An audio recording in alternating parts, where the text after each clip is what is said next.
నాలుగు గోడల నడమల జరిగే బలాత్కారం అనేది బ్లాక్మెయిల్ చేసి ఖరాబు చేసినా కూడా అది మీడియాకు అవసరం లేని పనేట.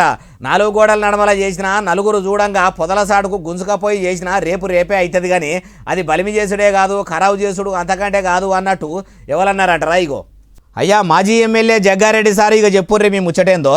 ఒక నాలుగు గోడల మధ్యలో జరిగే సెక్స్ బ్లాక్మెయిల్ కానీ ఎవరైనా కానీ అలాంటి దాన్ని కూడా మనకు అవసరం. ఈ సమాజంలో అది ప్రాధాన్యత కాదు, అది ఒకరి ఇష్టాల మీద ఆధారపడి ఉన్నటి సిస్టమ్ అది. ఈయన ఇంకా మస్తుగానే అన్నాడు మొత్తం ముచ్చటి నుండి.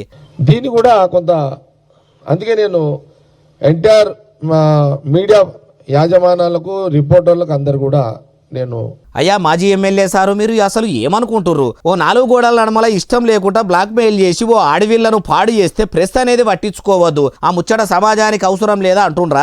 కొందరు రాజకీయ పార్టీల లీడర్లు అధికార బలంతోని భయపెట్టి లొంగ తీసుకొని రేపు చేస్తే వాళ్ళని విడిచిపెట్టాలి అంటుర్రా. ఎట్లా ఓ లీడర్ అయ్యి ఉండి ఇట్లా మాట్లాడితే ఏమన్నట్టు? దేశంలో దినాం శాననే రేపు కేసులు అవుతున్నాయి. చట్టాలు ఎన్ని తెచ్చినా కొందరు కావురమెక్కిన కొడుకులు కన్ను మిన్ను గానకుండా ఆడబిడ్డల పానాలతోని మానాలతోని ఆడుకుంటుర్రని బాధలు పడుతుంటే మీరేమో నాలుగు గోడల నడమల అవుతున్నది అవసరం లేదని అవడితిరి. మీకు తెలిసిన వాళ్ళకు మీ చుట్టాల పక్కాలకు అట్లనే అన్యాయం జరిగితే ఇట్లనే మాట్లాడతారా? ఆడబిడ్డలను ఇబ్బంది పెట్టిన ఆఫీసర్ అయినా లీడర్ అయినా ఎవరైనా సరే ఎవ్వలని కూడా ఇడిచిపెట్టొద్దు. మైలపోలు మంచిగా తీసి చట్ట ప్రకారం శిక్ష పడేటట్టు చేస్తే జైల్లో చిప్పకూడు తినబెడితే బుద్ధికి వస్తారు. అసొంటి వార్తలు కవర్ చేస్తుంటేనే కదా, కథనాలు రాస్తుంటేనే అవి చదివి అబ్బో ఆడులను పాడు చేస్తే జీవితాలే ఆగమైతాయని చెడు బుద్ధి ఉన్నోడు కూడా మారతాడు కదా. కథలు కథనాలతోని వార్తలతోని ఎంతమంది మారలేదు, ఎన్ని చూడలేదు అంటుర్రు ఈ ముచ్చటిన్నోళ్ళు.